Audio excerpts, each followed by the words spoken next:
Lithium, white gold, 21st century oil. நேற்று ஒரு பதிவை பார்த்தோம், செமையாக இருந்துச்சுன்னு எல்லாருமே சொன்னீங்க. யாருமே கேள்விப்படாத ஒரு பதிவாக இருந்தது அப்படின்னு சொன்னீங்க. ஆனால் உண்மையில் நமக்கு லித்தியம் தேவைப்படுமா? 2030 இந்தியாவின் கனவு என்னவாக இருக்கிறது? World economic forum the great ரீசெட்டை பற்றி கொஞ்ச நாட்களுக்கு முன்பாக சில பதிவுகளை பார்த்தோமே, அதற்கும் இந்த லித்தியத்திற்கும் ஏதாவது ஒரு சம்பந்தம் இருக்கிறதா? EIA 2-3 பதிவு பார்த்துட்டோமே, அதுக்கும் இந்த லித்தியத்துக்கும் பொலிவியாவுக்கும் சம்பந்தம் இருக்கிறதா? பல கேள்விகளுடைய பதிலாகத்தான் இந்த ஒரு பதிவு இருக்க போகிறது. அன்பு தமிழஞ்சங்களுக்கு தமிழ் பொக்கிஷத்தின் வணக்கங்கள்.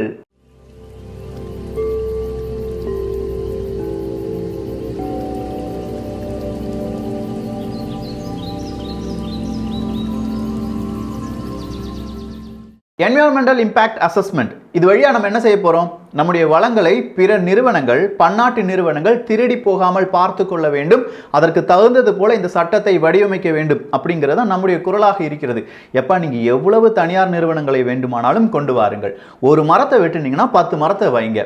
கொஞ்சம் தண்ணீர் உங்களுக்கு தேவைப்படுகிறதா? வரப்போகிற தண்ணீரை நீங்கள் எப்படி சேமிக்க வேண்டும், இல்லாட்டி இந்த தண்ணீர் கழிவு நீரை எப்படி சுத்திகரிக்க வேண்டும், இதற்கான பிளானை கொண்டு வந்துட்டு அந்த நிறுவனத்தை தொடங்கிக் கொள்ளுங்கள். இதுதானே நாம கேட்பது. இதே விஷயத்தை தான் பொலிவியா மக்களும் கேட்டார்கள். பொலிவியாவை பொறுத்த வரைக்கும் ஈவோ மொராலஸ் என்ன சொன்னாரு? இங்க இருக்கிற லித்தியம், பொலிவியாவில் இருக்கும் லித்தியம், அதை தோண்டி எடுக்கும் உரிமையும் அதை உபயோகிக்கும் உரிமையும் பொலிவியா மக்களுக்கே இருக்கிறது அப்படின்னு சொன்னாரு. இதற்கான காரணத்தை இன்றைய பொருளாதாரத்துடன் நன்றாக நீங்கள் கவனிக்க வேண்டும். எந்த ஒரு பொருளையும், எந்த ஒரு வளத்தையும் இங்கிருந்து திருடி செல்வதால் நமக்கு லாபம் கிடைக்கவே கிடைக்காது. பொலிவியாவிலிருந்து லித்தியம் கிடைக்குது அப்படின்னு சொன்ன உடனே பொலிவியாவில் இருக்கிற எல்லா லித்தியத்தையும் அவங்க ராவாவே, அதாவது உப்பாகவே இங்கே அனுப்பி விட்டுட்டு இருந்தாங்கன்னா பொலிவியாவுக்கு ஏதாவது நன்மை கிடைக்குமா? கிடைக்காது. அது ரொம்பவே முன்கூட்டியா யார் சிந்தித்தார்? இந்த ஈவோ மொராலஸ் அப்படிங்கிறவர் சிந்தித்தார். அதன் காரணமாக அவர் என்ன சொன்னார் தெரியுமா? எங்க நாட்டில் பொலிவியாவில் சில நிறுவனங்களை தொடங்குங்கள், இங்க இருக்கிற லித்தியத்தை தோண்டி நாங்க தாரோம், அதற்கான பேட்டரியை நீங்க என்ன செய்யுங்க, இங்க இருந்தே கிரியேட் பண்ணுங்க, ப்ரொடியூஸ் பண்ணுங்க, அதை வெளிநாடுகளுக்கு நாம ஏற்றுமதி செய்யலாம். இந்த மாதிரி பிளான்டேஷன் நீங்க கொண்டு வந்துட்டீங்கன்னா எங்க நாட்டில் உள்ள வளங்களை வைத்து எங்கள் நாட்டில் இருக்கும் மனிதர்களுக்கு வேலை வாய்ப்பு கிடைக்கும், அதனால் பலவிதமான நன்மைகள் கிடைக்கும், லாபங்கள் கிடைக்கும் அப்படின்னு சொன்னார். இதற்காக அவருடைய ஆட்சி காலத்தில், அதாவது 16 வருடங்கள் அவர் ஆண்டார் அப்படின்னு சொல்லி பார்த்தோம் பாருங்க. அதுல இரண்டாவதாக அத்தனை வருடங்களில் முதலீடு செய்யும் இரண்டாவது மிகப்பெரிய ஒரு ப்ராஜெக்டாக இருந்தது இந்த லித்தியம் பேட்டரிஸ் அப்படின்னு சொல்லலாம். அப்படின்னா அந்த முதல் ப்ராஜெக்ட் என்ன? வேற எதுவுமே கிடையாது. அவர் ஆட்சிக்கு வந்த உடனே கேஸ் அண்ட் ஆயிலை தனியாரிடம் இருந்து வாங்கி அரசுடைமையாக மாற்றினார். பார்த்தீங்களா? அதுதான் பொலிவியா அரசாங்கம் கூடுதலாக இன்வெஸ்ட் செய்த first project. So second project இப்படி சொன்ன உடனே உங்களுக்கு ஒரு சின்னதாக டவுட் வரும். லித்தியத்தை டைரக்டாக கொடுத்தா என்ன, லித்தியம் பேட்டரியாக கொடுத்தா என்ன? ஒரே ஒரு பொருளை அப்படியே கொடுப்பதற்கும் அந்த பொருளை வச்சு மனிதர்களுக்கு தேவையான ஏதாவது வேறு மதிப்பு கூட்டப்பட்ட வேறொரு பொருளை உருவாக்கி கொடுப்பதற்கும் நிறைய வித்தியாசம் இருக்கு. இந்த மதிப்பு கூட்டப்பட்ட பொருளுக்கான விலை என்பதை நாம் தீர்மானிக்க முடியும். ரா மெட்டீரியலினுடைய விலையை யார் தான் தீர்மானிப்பார்கள்? இதை வாங்கும் நபர்கள் தான் தீர்மானிப்பார்கள். உங்களுக்கு புரிகிற மாதிரி சொல்லணும்னா, விவசாயிகளிடம் இருந்து நெல் அப்படிங்கிறத நம்ம வாங்குறோம், நம்ம கவர்மெண்ட் வாங்குது. இல்லாட்டி விவசாயிகள் விளைவிக்கும் பொருட்களுடைய விலையை யார் தீர்மானிக்கிறார்கள்? அதெல்லாம் ரா மெட்டீரியல், அதெல்லாம் அவங்க தீர்மானிக்க முடியாது. அதை யார் வாங்குறாங்களோ, அன்றைய மார்க்கெட் என்ன இருக்கோ அவங்க தான் தீர்மானிக்க முடியும். ஆனால் அதே ரா மெட்டீரியலை பயன்படுத்தி ஒரு உணவகத்தில் ஒரு உணவு தயாராகி இருக்கிறது. அந்த உணவினுடைய விலையை யார் தீர்மானிப்பார்கள்? அந்த கடை ஓனர் தான் தீர்மானிப்பார். இந்த பிரியாணிக்கு இத்தனை ரூபா தான்ப்பா அப்படின்னு சொல்லி தீர்மானிப்பார். இவ்வளோதான். ஸோ இதே மாதிரி தான் அவரும் தீர்மானித்தார். லித்தியத்தை எங்கள் நாட்டில் இருந்து கொண்டு வந்து எங்கள் நாட்டிலே பேட்டரியாக மாற்றி விற்றுக்கோங்க அப்படின்னு சொன்னார். இது பல பேருக்கும் பிடிக்காமல் போனது. இதன் காரணமாகத்தான் 2019 அவர் என்ன செய்யப்பட்டார்? அந்த நாட்டிலிருந்தே விரட்டி அடிக்கப்பட்டார். 2019 ஒரு எலெக்ஷன் நடக்குதுங்க. 4வது முறையாக அவர் போட்டி போடுகிறார். கண்டிப்பா அவர் தான் ஜெயிச்சிருப்பார். அக்டோபர் மாதம் இந்த ஓட்டுகள் என்பது எண்ணப்படுகிறது. எண்ணப்படும் நேரத்தில் அப்படியே நிறுத்தப்படுகிறது. எதுக்கு நிறுத்துறாங்க, ஏன் நிப்பாட்டுறாங்க அப்படிங்கிறது எதுவுமே தெரியல. ஆனா அந்த ஓட்டு எண்ணிக்கை என்பது நிறுத்தப்படுகிறது. மறுநாள் அதே ஓட்டு எண்ணிக்கை தொடர்கிறது. அப்படி தொடரும் போது ஈவோ மொராலஸ் ரொம்ப பெரிய அளவில் முறைகேடுகளில் ஈடுபட்டு விட்டார். அவருக்கு அதிகப்படியான ஓட்டுகள் வந்திருக்கிறது. ஆனாலும் இது தவறு என்று யார் சொல்கிறார்கள்? அமெரிக்காவால் நிறுவப்பட்ட ஒரு அமைப்பு சொல்கிறது. அமெரிக்காவால் நிறுவப்பட்ட அமைப்பா? காமெடி பண்ணாத. ப்ரூஃப் ஏதாவது இருக்கா? இந்தா இருக்கு ப்ரூஃப். இந்த டாக்குமெண்ட்டை நீங்க நல்லா வாசிச்சு பாருங்க, கீழே டெஸ்கிரிப்ஷன்ல லிங்க் இருக்கு. அதுல என்ன சொல்லியிருக்காங்க, ஆர்கனைசேஷன் ஆஃப் அமெரிக்கன் ஸ்டேட்ஸ் அப்படிங்கிற ஒரு அமைப்பு இந்த பொலிவியாவில் நடக்கும் தேர்தலை கண்காணிக்கும் அப்படின்னு சொல்லியிருக்காங்க. கிட்டத்தட்ட 92 நபர்கள் 24 நேஷனாலிட்டியிலிருந்து வந்திருக்காங்க அப்படின்னு சொல்லி 92 நபர்களை பல்வேறு விதமான இடங்களில், தேர்தல் இடங்களில் வைக்கிறார்கள். எந்த இடத்துல தேர்தல் நடக்குது, அதை எப்படி கண்காணிக்க வேண்டும், எந்த மாதிரியான ஓட்டுகள் விழுகிறது, இதையெல்லாம் கண்காணிக்க வேண்டியவர்கள் யார் தான்? இந்த 92 அப்சர்வர்ஸ் தான். இந்த அப்சர்வர்ஸ் தான் அந்த வாக்கு எண்ணிக்கையை அப்படியே நிறுத்துகிறார்கள். கேட்டதுக்கு அவங்க சொன்ன ஒரே ஒரு வார்த்தை, இங்கே பலவிதமான ஊழல்கள், ஓட்டு எண்ணிக்கையில் குளறுபடிகள் நடந்திருக்கிறது, ஈவோ மொராலஸ் தப்பு செஞ்சிட்டார், உடனே நாடு கடத்தணும். ஸோ அவருக்கு எதிராக இராணுவம் குவிக்கப்படுகிறது. இந்த இராணுவத்துக்கு யார் அதிகாரங்கள் கொடுக்கப்பட்டது அப்படிங்கிற ஒரு கேள்விக்கான பதில், அவருக்கு எதிராக இருந்த வேறொரு நபர். சரி, இதெல்லாமே தவறு தான் அப்படின்னு சொல்லி நான் சொல்றேன்னா இல்ல, தி நியூயார்க் டைம்ஸே சொல்லிச்சு. ஒரு கட்டத்தில் ஈவோ மொராலஸ் எந்த தவறும் செய்யவில்லை, நீங்கள் தான் அவரை நாடு கடத்தி விட்டீர்கள் அப்படின்னு சொல்லி நியூயார்க் டைம்ஸ்ல மிகப்பெரிய ஒரு கட்டுரை வந்தது. அதனுடைய ப்ரூஃப் தான் நீங்க பார்த்துட்டு இருக்கீங்க. இவ்வளவுதான் ப்ரூஃப் கிடைத்ததா அப்படின்னு பார்த்தா கிடையாதே, இன்னும் கொஞ்சம் ப்ரூஃப் யார்கிட்ட சிக்கிச்சு?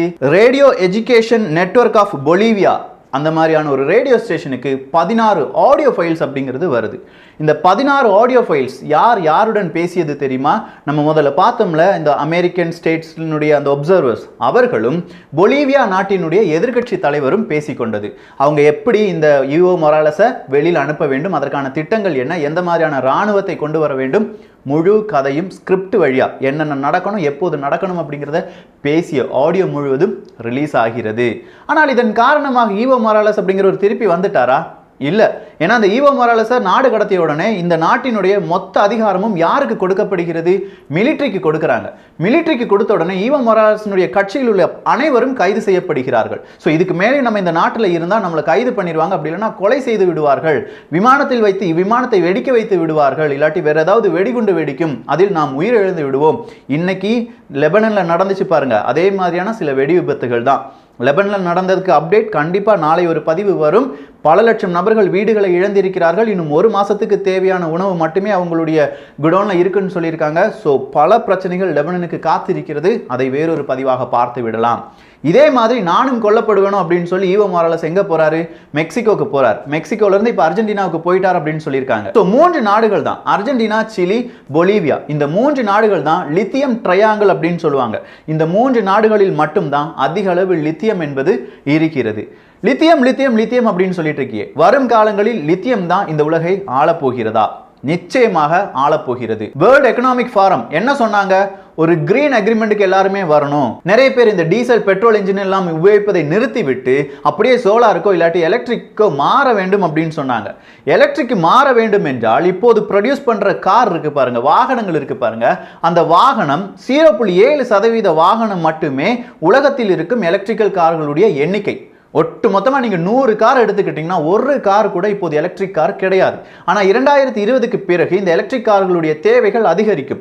லாக்டவுன், யாருமே பப்ளிக் டிரான்ஸ்போர்ட்டேஷனை யூஸ் பண்ண மாட்டாங்க. நீங்கள் கேள்விப்பட போகிற நிறைய விதமான செய்திகளில் இதுவும் ஒன்று. பப்ளிக் டிரான்ஸ்போர்ட்டேஷன் ஃபெயிலியர் ஆயிருச்சு, எல்லாருமே அவர்களுடைய சொந்த கார்களில் வரப்போகிறார்கள் அப்படிங்கிற ஒரு செய்தி தான்.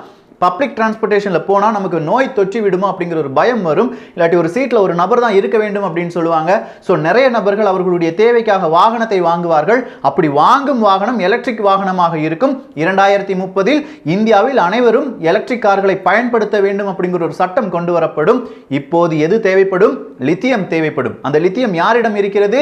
பொலிவியாவிடம் இருக்கிறது. பொலிவியாவில் நல்ல ஒரு அரசாங்கம் இருக்கிறது. அந்த அரசாங்கத்தை கவிழ்க்க வேண்டும். ஆல்ரெடி பொலிவியா 2 அரசாங்கங்கள் கூட கையெழுத்து போட்டது, ஜெர்மனி கூடயும் சீனா கூடயும். அந்த 2 ஒப்பந்தங்களும் அப்படியே ரத்து செய்யப்பட்டது. இப்போது பொலிவியாவில் இருக்கும் அனைத்து விதமான வளங்களும் லித்தியம் யாருக்கு தான் சொந்தம்?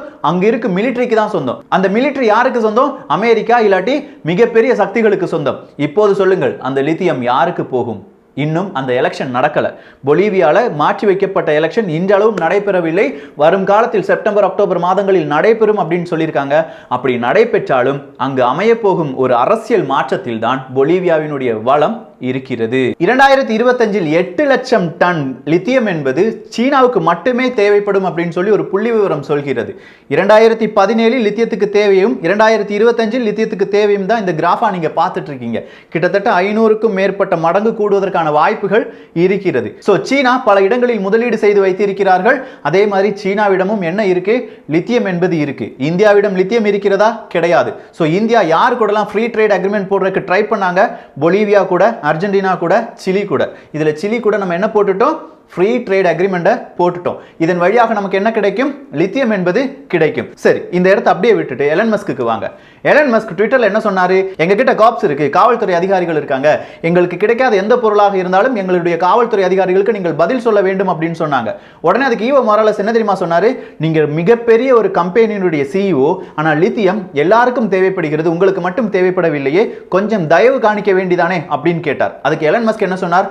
உங்களுடைய லித்தியம் எனக்கு தேவை கிடையாது, நாங்க ஆஸ்திரேலியாவிடம் இருந்து லித்தியம் வாங்க போகிறோம் அப்படின்னு சொன்னாங்க. ஆனா ஆஸ்திரேலியாவில் இருக்கிற லித்தியம் எப்படிப்பட்ட லித்தியம்? பாறைகளை உடைத்து எடுக்க வேண்டிய லித்தியம். அது ஈஸியா நடக்குமா? முடியாது. ஆஸ்திரேலியால பலவிதமான பிரச்சனைகள் இருக்கு. அந்த லித்தியத்தை எடுக்கக்கூடாது, அப்படி எடுத்தால் அங்க இருக்கும் சுற்றுச்சூழல் பாதிக்கும் அப்படின்னு சொல்லி ஆஸ்திரேலியாவை சேர்ந்த பல நபர்கள் போராடி கொண்டிருக்கிறார்கள். சோ லித்தியம் அவ்வளவு சீக்கிரம் அவங்களுக்கு கிடைக்காது. 40-45% ஸ்டோரேஜ் லித்தியம் எங்க தான் இருக்கு? பொலிவியால தான் இருக்கு. அப்படின்னா இவங்களுடைய பார்வை எல்லாமே எங்க போகும்?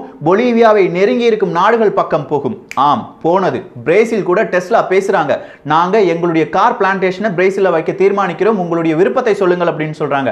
பிரேசில் உடனே ஒரு சைன் போடுறாங்க, வாங்க எங்க நாட்டுல வந்து தொடங்குங்க அப்படின்னு சொல்றாங்க. பிரேசிலும் பொலிவியாவும் எல்லையை பகிரும் நாடுகள். பொலிவியாவில் இப்போது ராணுவ அதிகாரிகளுடைய கட்டுப்பாட்டில் இருப்பதால் பொலிவியாவிலிருந்து எடுக்கப்படும் லித்தியம் பிரேசிலுக்கு கொண்டு வரப்பட்டு யாருக்கு கொடுக்கப்படும்? டெஸ்லாவுக்கு கொடுக்கப்படும். இதெல்லாம் மிகப்பெரிய ஒரு அரசியலுங்க. இந்த அரசியலை புரிந்து கொள்ள வேண்டும் என்றால் ஒவ்வொரு நியூஸையும் நம்ம கனெக்ட் பண்ணணும். World economic forum, green agreement, அதே மாதிரி நம்ம போட்ட பொருளாதாரம், டாலரினுடைய வீழ்ச்சி, அமெரிக்காவினுடைய பலவிதமான சித்து விளையாட்டுகள், சீனாவினுடைய ராஜதந்திரம், இப்போது பொலிவியாவினுடைய வீழ்ச்சி, லெபனனுடைய குண்டு வெடிப்புகள், எல்லாத்திலும் பலவிதமான அரசியல்கள் அப்படியே அமிழ்ந்து உறங்கி கொண்டிருக்கின்றன. ஒவ்வொன்றா நம்ம பார்த்துட்டு இருக்கோம். ஒவ்வொரு விஷயத்துக்கு பின்னாடியும் ஏதோ விதமான ஒரு தொடர்கணிகளை உங்களால் உணர முடிகிறதா? என்னால் உணர முடிகிறது. அப்படி உணரும் போது தான் சரி, நம்ம சரியான பாதையில் தான் சென்று கொண்டிருக்கிறோம் அப்படிங்கிறது நமக்கு ஒரு சாட்டிஸ்ஃபேக்ஷனா இருக்கு. இதே சாட்டிஸ்ஃபேக்ஷனுடன் நாளை ஒரு பதிவும் தொடரும். லெபனன் அடுத்ததாக என்ன நடக்கும் பார்க்கலாம் தமிழ் பொக்கிஷம் சார்பாக. இந்த ஒரு காணொளி பற்றிய உங்களுடைய கருத்துக்கள் இங்கே வரவேற்கப்படுகின்றன. இது கொஞ்சமா மெனக்கெடாம ஒரு எடுத்த பதிவு கிடையாது. ஸோ உங்களுடைய கருத்துக்கள் இங்கே எனக்கு ரொம்ப பெரிய அளவில் தேவைப்படுகிறது. எல்லோரும் தமிழ் பொக்கிஷத்தில் இணைந்திருங்கள். தமிழ் பொக்கிஷம் சேனலை சப்ஸ்கிரைப் செய்யாத தோழர்கள் தோழிகள் தயவு செஞ்சு சப்ஸ்கிரைப் பண்ணிக்கோங்க. நல்லதை பகிர்ந்து நல்ல சமுதாயத்தை உருவாக்குவோம். நன்றி, வணக்கம்.